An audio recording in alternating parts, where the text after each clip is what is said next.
Bien, hermanos, hoy día estamos iniciando una nueva serie de conferencias con un tema que siempre nos aborda año a año. Y en estos meses siempre estamos hablando acerca de las misiones, ¿verdad? Nosotros en nuestra iglesia tenemos un lema. Y nuestro lema es que misiones es, a ver si lo recuerda, misiones es nuestra razón de ser. Y entonces este 4 de junio estamos iniciando nuestra conferencia misionera y será un tiempo muy precioso porque estaremos viendo todo lo que es el mundo entero, haciendo un paneo del mismo, y la idea es poder cargar nuestros corazones y poder seguir respaldando la evangelización a nivel mundial. ¿Ok? Entonces, pero hoy empezamos hablando acerca de la realidad de un mundo sin Dios. ¿Cómo es la realidad de un mundo sin Dios? A veces estamos nosotros inmersos en nuestra propia realidad, estamos inmersos en nuestras propias condiciones, en nuestros propios problemas, dificultades, pero a veces nos cuesta trabajo mirar el mundo y poder observar cómo está el mundo. ¿Por qué? Porque la realidad de un mundo sin Dios, quieras o no, nos compromete. El día jueves, en esta semana, salió una noticia que conmocionó el mundo. Yo no sé si usted se ha dado cuenta o sabe, si usted conoce a esta dama que está presentándose aquí en la diapositiva. Esta dama tiene por nombre Miriam. Miriam y su apellido es Yehá. ¿La conocen? ¿Saben algo de ella? ¿Han leído algo por las redes sociales o de repente por las noticias? Permítame ilustrarle a los que de repente no conocen. Miriam es hija de unos musulmanes. Entonces ella, desde muy pequeña, fue instruida en lo que es la religión musulmana. Al paso de su adolescencia, ella conoció a Cristo. Ella se hizo cristiana. Fue creciendo y entonces conoció a su esposo que está sentado ahí, y esta fotografía es el día de su boda. ¿Qué sucedió? De que él es cristiano y ellos se casaron por la iglesia cristiana. Y usted dirá, ¿pero cuál es el problema, pastor? Bueno, ella era musulmana, ahora es cristiana y se casó en la iglesia cristiana. ¡Qué bueno! Pues bien, ella está embarazada ahora y su caso ha llegado al tribunal en Sudán. Y el tribunal en Sudán ha determinado de que ella tiene dos salidas para su problema. ¿Pero cuál es el problema? El problema es que ella ha desertado a la religión musulmana y ella ha adoptado el cristianismo. Entonces lo toman como una apostasía, lo toman como un renegar de su fe. Entonces le queda dos opciones. Ella actualmente está presa en la cárcel. Y entonces la primera opción que le brindan es: te damos 100 latigazos y públicamente vas a tener que decir, renegar de la fe cristiana y entonces adoptar, regresar nuevamente al islamismo, regresar a lo que es la religión musulmana. Entonces le plantearon eso y Miriam dijo, no, yo no puedo renegar de Cristo, porque yo conozco a Jesucristo y lo tengo en mi corazón, porque yo sé que Él es el único Dios verdadero. Entonces el juez dijo, ok, te voy a dar una semana, que es esta semana, que creo que vence el jueves o miércoles, pasado mañana, para que lo puedas meditar, porque de lo contrario, si hasta el día miércoles tú no reniegas de tu fe cristiana, pues entonces morirás ahorcada públicamente en la plaza de Sudán. Este tema llegó a las redes sociales y por eso es que, bueno, los derechos humanos y todo un tema se ha movido y hoy en día están viendo la posibilidad de poder ayudarla a Miriam. Pero que tal vez también no sea de repente indiferente o que de repente no se sorprenda si es que en estos días sale la noticia de que Miriam falleció. Ese es el mundo que vivimos el día de hoy. Mientras estamos haciendo nuestros quehaceres, mientras estamos viviendo nuestra vida cotidiana. Hace un tiempo atrás, no mucho, estábamos en una conferencia y escuchaba a algunos catedráticos decir lo siguiente, textualmente: vivimos en un mundo en crisis. Y él daba, este hombre, me gustó, inclusive lo noté en aquella ocasión, daba algunos pormenores y decía, ¿no? Estamos viviendo un mundo en crisis porque nunca antes se había observado tantos hogares disfuncionales en nuestro mundo el día de hoy. Y es verdad, ¿cuántos hogares, cuántos niños están creciendo sin un papá o mamá dentro del hogar? En un hogar funcional. Ahora los hogares son disfuncionales. El porcentaje alto de familias han colapsado y ahora están haciendo un segundo o tercer compromiso. O simplemente a la distancia. En la farándula vemos día a día cómo los matrimonios caen como naipes.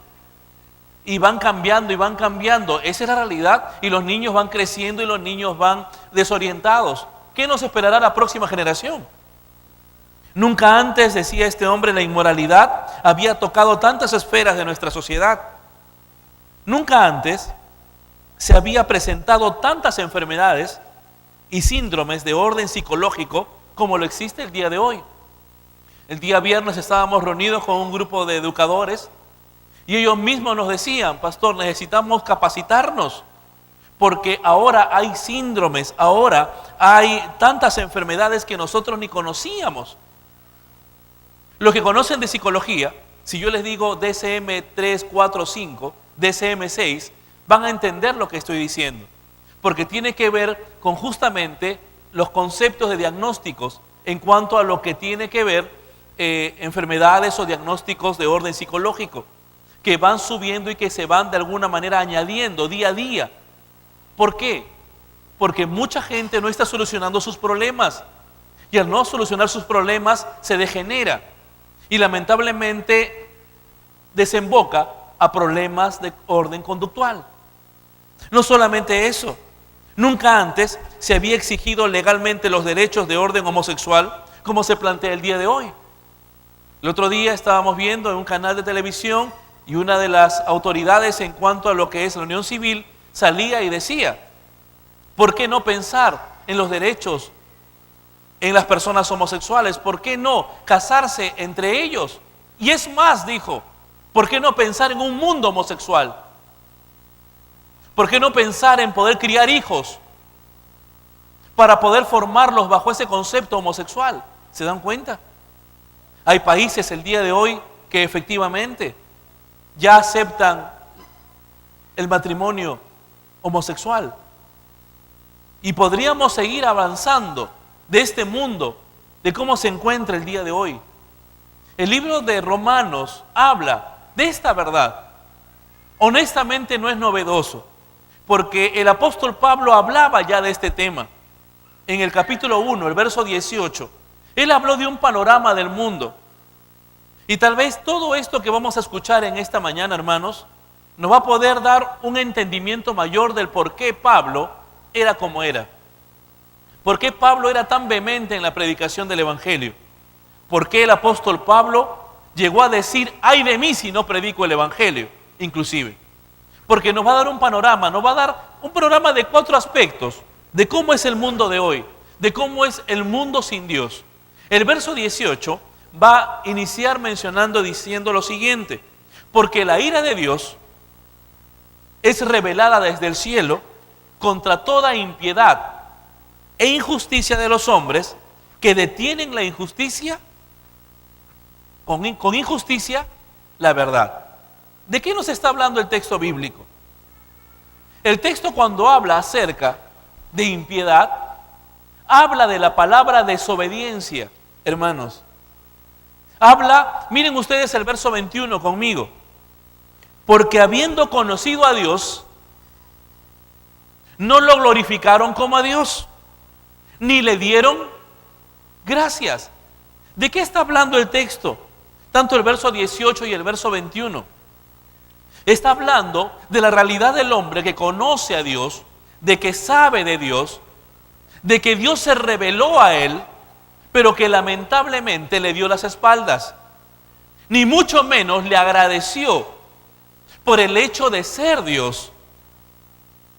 Todos nosotros, queridos hermanos y amigos que nos visitan, todos los presentes y todas las personas desde todos los tiempos, tenemos en nuestro corazón esa ley de parte de Dios.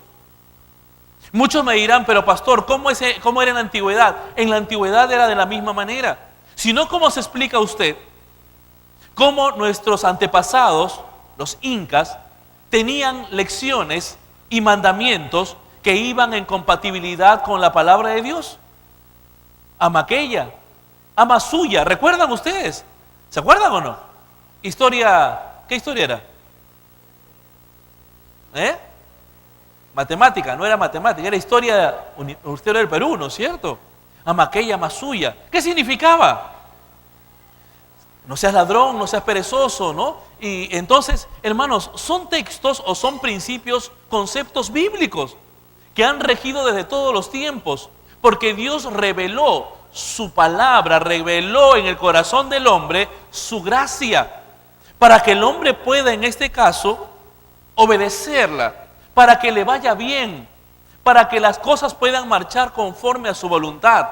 Pero lamentablemente, dice el verso 21, que porque habiendo conocido a Dios, lamentablemente no lo glorificaron como a Dios. ¿Han escuchado personas que dicen, por mi esfuerzo es que tú tienes esto? Esta casa la logré por mi esfuerzo. Aquí no viene Dios, aquí no vienen estas cosas de tu religión y tu palabra y tantas cosas. Aquí es mi sudor, es mi sudor. ¿Para qué ir a perder el tiempo? Me he sentado con personas que han dicho, perder el tiempo, cosas de la iglesia. Vamos a trabajar, vamos a hacer obra. Eso es lo que vale. Y la Biblia dice, un momento, habiendo conocido a Dios no le glorificaron como a Dios ni le dieron gracias, sino que se entregaron en sus vanas especulaciones. ¿Y su necio corazón? ¿Qué pasó con su necio corazón? Fue entenebrecido. Hermanos, un corazón desobediente, un corazón ingrato, es el que vivimos el día de hoy. Gente que sabe de Dios, gente que escucha el mensaje de Dios, pero que simplemente hace caso omiso y dice, no, conmigo no es esto. En segundo lugar, el apóstol Pablo en el verso 22 va a decir, alegando ser sabios, se hicieron necios y cambiaron la gloria de Dios incorruptible. ¿En qué la cambiaron? ¿En semejanza de qué? En imagen de hombre. ¿Le parece familiar? Cambiaron, en este caso, la gloria del Dios incorruptible, la gloria del Dios invisible, la cambiaron por una imagen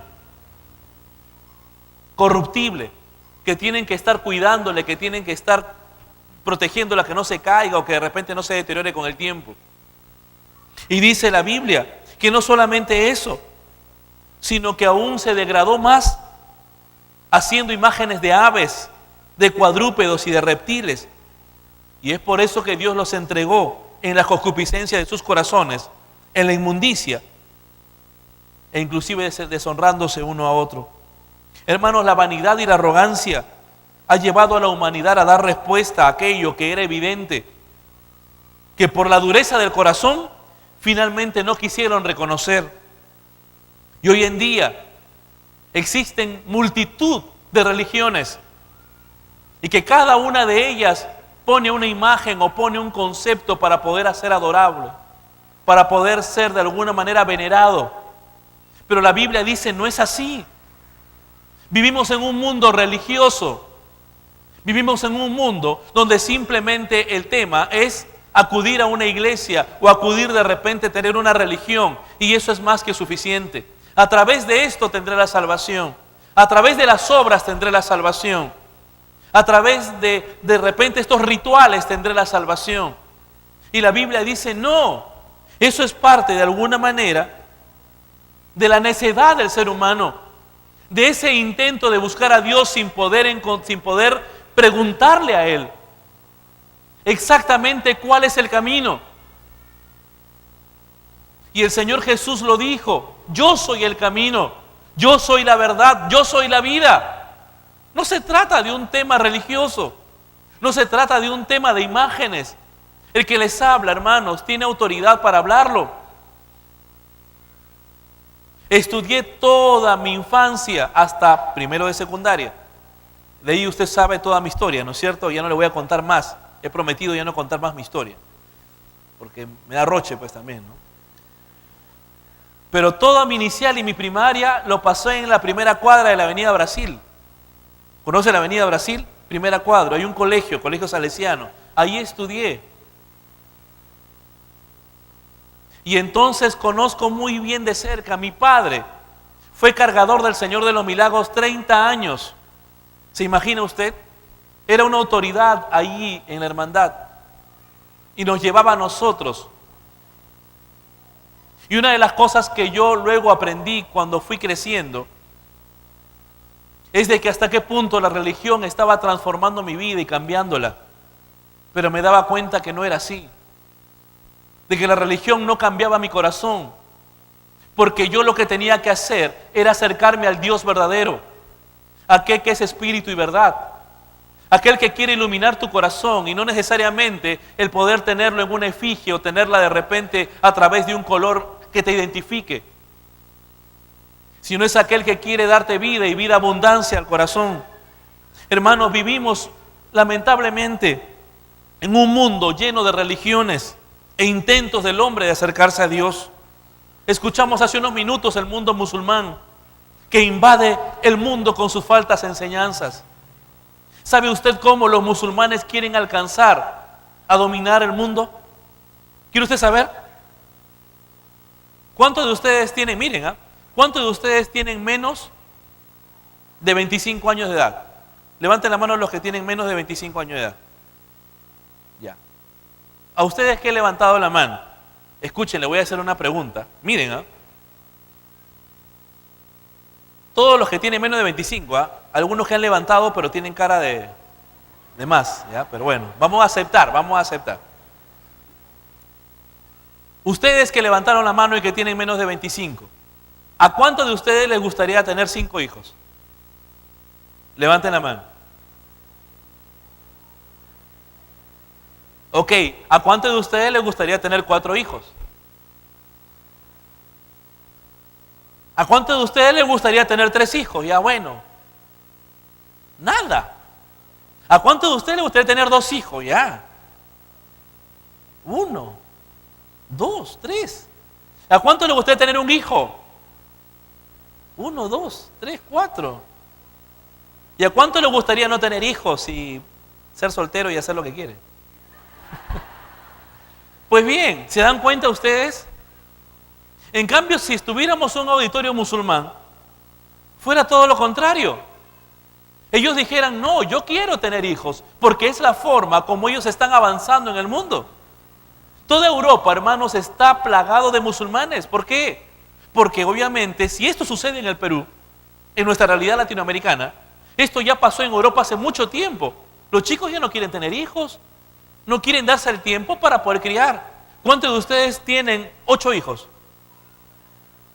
Ahí está la hermana. ¿Cuántos tienen 7 hijos? 7, varón. ¿Cuántos tienen? Ya como yo, 4 hijos. 3 hijos. Ya ves, claro, la mayoría, 2. Claro que sí. Y si tuviera oportunidad uno más, yo sé que uno más hace, ¿no? Pero no tienes, ya no puedes, ¿no? Pero ¿qué sucede, hermanos? ¿Qué pasa? De que el mundo musulmán se está invadiendo Europa de esa manera. ¿Por qué? Porque ellos dicen, vamos a pensar no en esta generación, vamos a pensar en la siguiente generación. Y entonces ellos comienzan a criar a estos chicos de acuerdo a esta verdad. Miriam es una de ellas.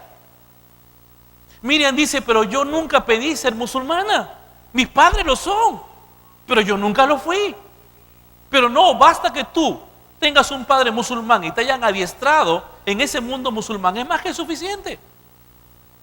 Y por eso se proyecta que de aquí a unos 70, 80 años, Europa sea musulmana. Simple y llanamente porque usted no quiere criar hijos en el temor de Dios. Pero usted dice de repente, pero pastor, la explosión demográfica, pastor, pero la economía, no tengo plata, ando a aguja. De repente usted puede decir un montón de cosas. Pero no se trata de eso, hermanos. Más allá del tema que es social, que podemos conversarlo aparte, esta es la estrategia de este mundo musulmán que invade con sus faltas de enseñanzas. O de repente, ¿qué podemos decir de la Europa postcristiana que se ha secularizado con el tiempo? Qué triste es poder saber aquellos movimientos de avivamiento espiritual que hubo en antaño, de Spurgeon, de Jonathan Edwards y de todos estos grandes predicadores, y que de Europa nació en este caso todo el pensamiento cristiano evangélico del día de hoy, a través de la Reforma. Como hoy todo prácticamente ha sucumbido y Europa se ha vuelto secular. Los grandes templos que servían para las conferencias enormes, hoy simplemente son supermercados. La gente se ha secularizado y simplemente tienen la historia que una vez sus abuelos o sus bisabuelos fueron pastores o fueron grandes hombres de Dios. Pero hoy los bisnietos, la generación de hoy, viven una vida totalmente fría, apartada de Dios. O de repente el círculo asiático, con su veneración a sus dioses y sus sistemas filosóficos, que lamentablemente ni siquiera pueden matar una vaca para comerla así estén muriéndose de hambre, porque consideran de que es un dios, o que tal vez puedan reencarnarse mañana. No pueden matar a las ratas, adoran a los monos. La gente va con sus muertos al río Ganges y los echan a este río porque piensan de que ahí está la fuente de la vida eterna, porque en una ocasión tuvieron una visión que de ahí salió Alá y todo un tema. Hermanos queridos, el mundo está en crisis, haciendo sus religiones, formándose sus propias imágenes. Y el apóstol Pablo es claro en decirlo, de que lamentablemente cambiaron la gloria de Dios por la imagen corruptible de los hombres. El apóstol Pablo va a decir en el verso 26 de que no solamente es un tema religioso, sino es un tema de inmoralidad. Es un mundo inmoral. Por eso Dios los entregó, dice el verso 26, a pasiones vergonzosas, pues aún sus mujeres cambiaron el uso natural por el que es contra naturaleza. Y del mismo modo también los varones, dejando el uso natural con las mujeres, se encendieron en su lascivia unos con otros. ¿Le parece familiar eso? Miren lo que dice la Biblia: cometiendo hechos vergonzosos varones con varones y recibiendo en sí mismo la debida recompensa a su extravío.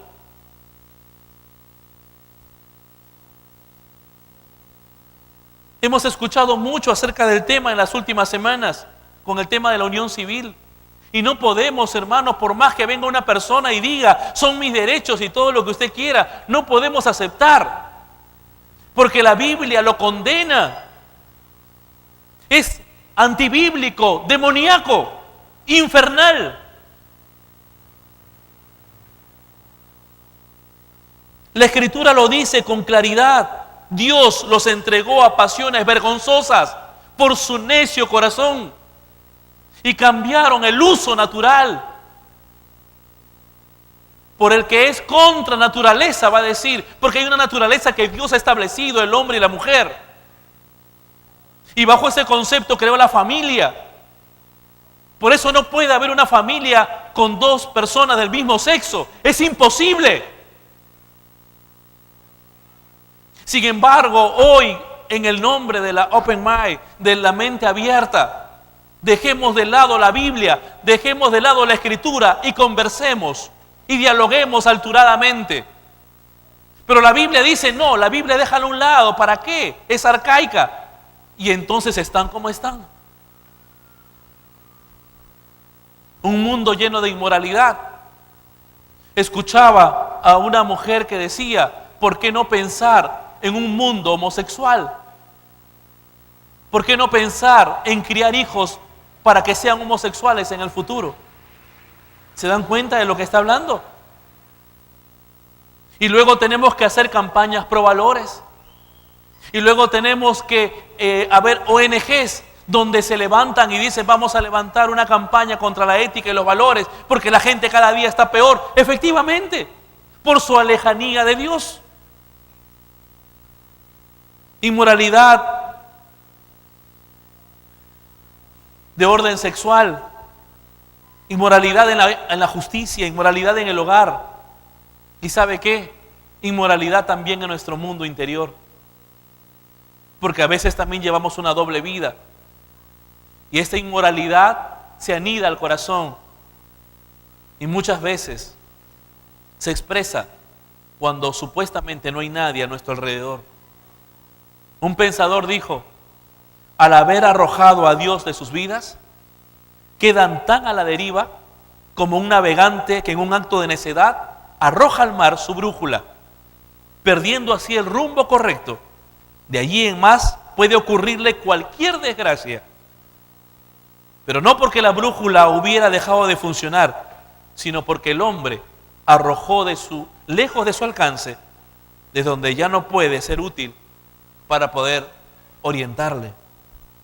Nuestro mundo, hermanos, está sangrando, está a la deriva, se encuentra sumido en una de las crisis más hondas que jamás haya podido experimentar y vivir.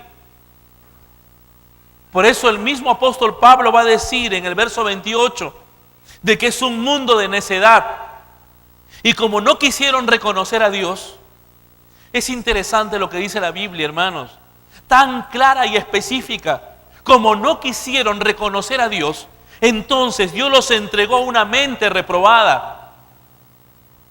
¿No quieres reconocer a Dios? ¿No te gustaría aceptar a Cristo en tu corazón? No, Señor, no me gustaría. ¿No te gustaría vivir conforme a los designios de Dios? ¿No te gustaría tener paz espiritual? No, no me gustaría, correcto. Como no te gusta, entonces te entrego a una mente reprobada para que hagas cosas que no convienen. Verso 29, estando atestados de toda injusticia, perversidad, avaricia, maldad, colmados de envidia, homicidios, contiendas, engaños, malignidad, murmuradores, detractores, aborrecedores de Dios, insolentes, soberbios, jactanciosos, inventores de cosas malas, desobedientes. ¿A quién? ¿A quién? ¿Les parece familiar? Desobedientes a los padres, necios, desleales, sin afecto y cariño natural, despiadados. ¿Por qué? Porque no quisieron reconocer a Dios. Un mundo en necedad. Todos los males que escuchamos diariamente, hermanos, en las noticias, es producto de que el mundo le ha dado las espaldas a Dios y necesita urgentemente regresar a los pies del Maestro. Necesita urgentemente escuchar el mensaje de Dios. Y esa es deber nuestra, deber nuestro, deber de usted y mío. Es nuestro deber, es nuestra responsabilidad. Hermanos, ¿por qué? Porque así como es un mundo inmoral, así como es un mundo religioso, también es un mundo que necesita de Dios. Ahora entiende usted por qué el apóstol Pablo en 1 de Corintios va a decir, en el capítulo 9, verso 16, va a decir: sin embargo, predicar las buenas noticias no es algo de lo que pueda jactarme. Mire usted lo que dice: estoy obligado por Dios a hacerlo. Me es imperiosa necesidad predicar el Evangelio. ¿Por qué? Porque Pablo conocía el mundo y sabía la urgencia. Y va a decir el texto: qué terrible sería para mí si no predicara la buena noticia. En otras versiones dice: ay de mí si no predico el Evangelio. Ay de mí si no predico. Pobre de mí si no lo hago. Porque me es imperiosa necesidad comunicar el Evangelio. Como dice el texto, si lo hiciera por mi propia iniciativa, merecería que me paguen. Pero no es así. Dice la Escritura: pero no tengo opción, porque Dios me ha encomendado este deber sagrado. Y hermanos, este deber sagrado no solamente era para el apóstol Pablo, es para cada uno de nosotros que hemos recibido a Cristo en nuestro corazón. Nosotros somos responsables de ese mundo que está en crisis. Nosotros somos responsables de esta mujer Miriam, que dentro de repente unos días la van a ejecutar, si es que no hacemos algo. Pero pastor, nosotros estamos aquí, ¿qué podemos hacer? ¿Qué podemos hacer? ¿Podemos hacer algo? ¿Qué podemos hacer? Orar. Orar por las misiones. Orar por nuestra hermana Mirta Espino, que se encuentra en el África lidiando con enfermedades tropicales. ¿Sabía usted que Mirta, se acuerda de Mirta Espino?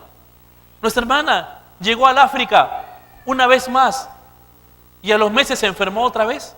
¿Sabía usted eso, hermano? Y terminó en el hospital otra vez. Gracias a Dios ya superó. ¿Sabía usted que a Mirta Espino y a todos los misioneros tenemos que enviarle un sostén económico cada mes? ¿Sabía usted eso? ¿De dónde sale ese dinero, hermanos? Tiene que salir de nosotros, de aquellos que hemos entendido que este mundo está en crisis y que tal vez si yo no puedo ir, hay personas que van al campo, pero que hay que sostenerlas. Son personas que han bajado al pozo, pero que necesitan una cuerda para ser sostenibles. De lo contrario, van a perecer. Y esa cuerda nosotros tenemos que lanzarla. Nosotros tenemos que no solamente lanzarla, sino tomarla entre todos para poder hacer fuerza. Por eso es la construcción del mezanín, hermanos. No es para poder tener un tema simplemente monumental. No es solamente para tener un templo y jactarnos. No, es para ganar almas para Cristo. Es para eso. Para poder aglutinar a la mayor cantidad de personas y que ellas conozcan de la verdad. Porque hay de nosotros si no predicamos el Evangelio. Hay de nosotros si no brindamos las buenas nuevas. ¿Cómo podrán conocer a un Jesucristo si no hay quien les predique, hermanos? En Rusia hay cantidad de dialectos que no están traducidos. En el mundo, hermanos, hay cantidad, miles de dialectos que todavía no han sido traducidos y que necesitan conocer del Evangelio y del amor de Dios. Por eso segunda de Pedro, para terminar, va a decir: el Señor no retarda su promesa, como algunos la consideran tardanza. Porque tal vez la gente dice, bueno, dicen que va a ser el fin del mundo, dice que Dios viene, pero eso es mentira. Pasan los años y no sucede nada. Mire lo que dice el apóstol Pedro: el Señor no retarda su promesa, como algunos la tienen por tardanza, sino que es paciente hacia nosotros, no queriendo que ninguno perezca, sino que todos procedan al arrepentimiento. Pero que el día del Señor se va a dar, el día del Señor se va a dar. ¿Y sabe cómo va a ser? Como ladrón en la noche. ¿Cómo es ladrón en la noche? ¿Alguna vez le han robado? ¿A quién le han robado como a mí alguna vez? Y el ladrón te dice, oye, por si acaso a las 12 estoy llegando, me tienes todo empaquetado, fueras tan amable. ¿Así te dice? No. ¿Qué te dice? ¿Qué te dice el ladrón? Nada. ¿Qué espera? Que tú estés. Y es ahí, de la misma manera, el Señor vendrá como ladrón en la noche. Cuando menos pienses. Por eso nuestra vida debe estar consagrada a Dios, para que en cualquier momento que Él venga, nos encuentre así como estamos ahorita. ¿Cómo está en este momento usted? Está bonita, bonito, peinadito, ¿no es cierto? Está bien perfumadito espiritualmente hablando, está con una sonrisa en los labios. Ahora que salga usted acá, se va a abrazar con los hermanos, ¿no es cierto? De la misma manera, ¿todos los días usted es así? ¿Usted es así todos los días? ¿En su casa también? ¿Sí? ¿Su esposo también así? ¿Sí? ¿Su esposa también? ¿Cocinando también se porta así? ¿Sus hijos también son así, tan bonitos, tan obedientes? Qué lindo se les ve. Pues dice la Biblia, en este caso, que el Señor vendrá como ladrón en la noche, el cual los cielos desaparecerán con gran estruendo y los elementos se disolverán con el intenso fuego, y la tierra y las obras que en ellas hay serán finalmente descubiertas. Por eso, hermanos queridos, tenemos una responsabilidad, y la responsabilidad es predicar a un mundo que está en crisis. Depende de usted, hermano, que simplemente usted sea una persona oidora o que usted se constituya en una persona hacedora de la palabra de Dios. ¿Sabe algo? Nosotros tenemos un plus adicional, Porque hay un texto bíblico que dice que a quien más se le da, más se le demanda. ¿No se ha dado cuenta usted que se encuentra en una iglesia que ha sido de impacto en los últimos años?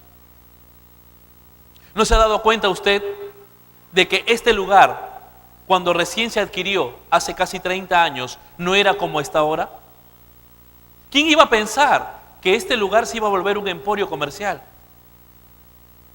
Para todos los que conocen Los Olivos de hace algunos años atrás. ¿Quién iba a pensar, hermano, que empezó en una casa? Hoy seamos casi 5.000 personas, 4.800 para ser más exactas. ¿Quién iba a pensar de que íbamos a estar ya a punto de poder construir nuestro mezanine? Porque hoy día es el último día que usted está acá.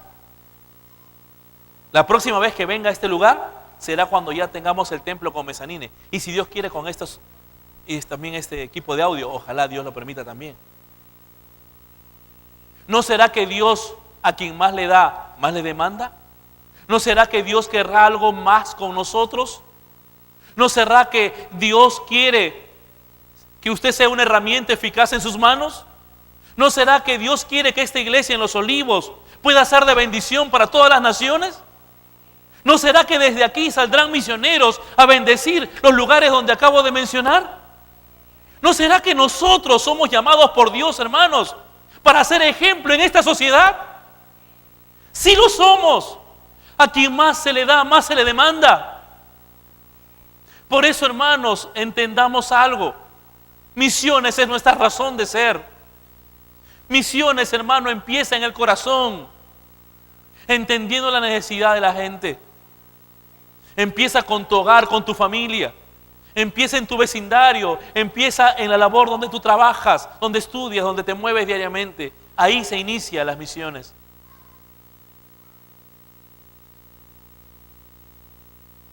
Todo depende de nosotros, pues el llamado de Dios está ahí. Tal vez hay personas que nos visitan en esta mañana.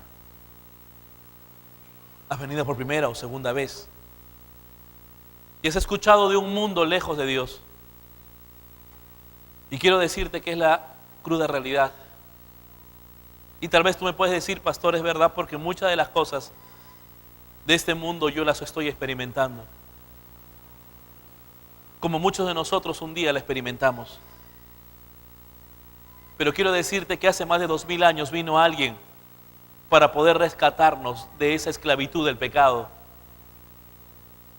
de esas injurias, de esas desobediencias, de esa inmoralidad, de esa necedad de nuestro corazón. Vino alguien para rescatarnos y darnos vida y vida en abundancia. Y esa persona está aquí, en esta mañana y en este lugar, pues es el Señor Jesucristo. Y quiere darte vida en esta mañana. Y lo único que tienes que hacer es acercarte a Él y decirle de todo tu corazón, Señor, yo te necesito. Perdóname, por favor. Si tú quisieras orar conmigo, inclina tu rostro, por favor, y terminemos con una palabra de oración en esta mañana. Y si tú quisieras decirle sí al Señor, si tú quisieras entregarle tu corazón y tu vida a Jesucristo,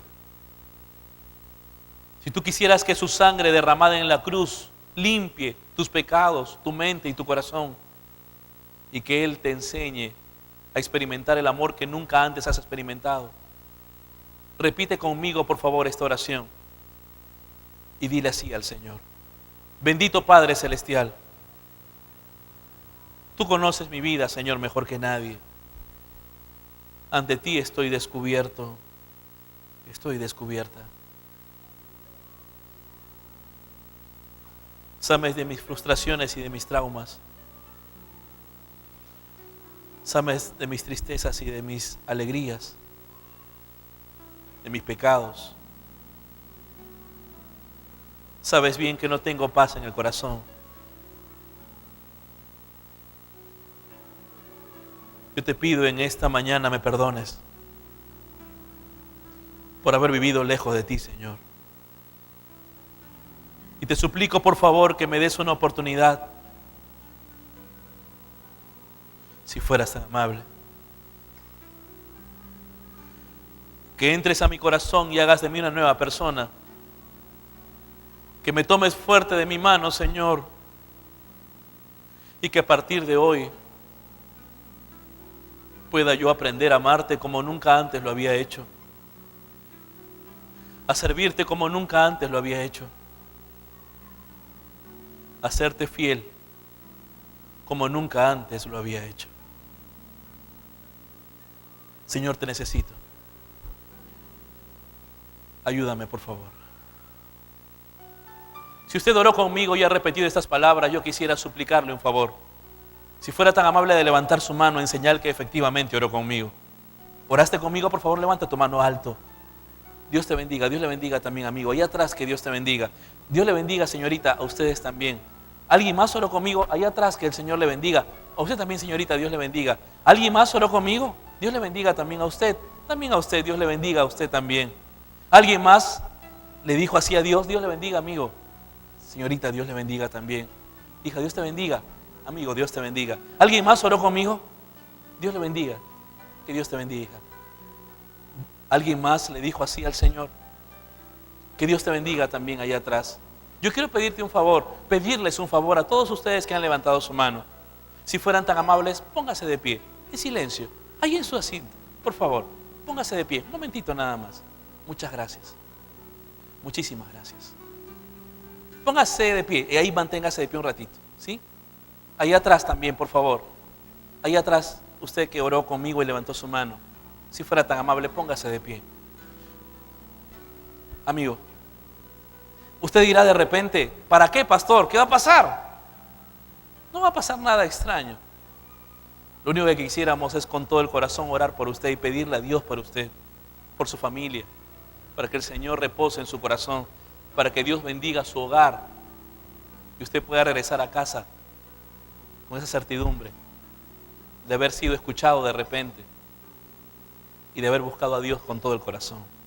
Algo final, usted que está puesto de pie, fuera tan amable, pida permiso a su lado y acérquese aquí al altar, solamente un momentito. Pida permiso a su izquierda y a su derecha, venga aquí por favor, aquí en el altar, solamente unos minutitos. Muchas gracias. Venga con sus cosas, si tiene cartera, algunas cosas, trégala. Y aquí estaremos en el altar esperándoles un momentito. Gracias.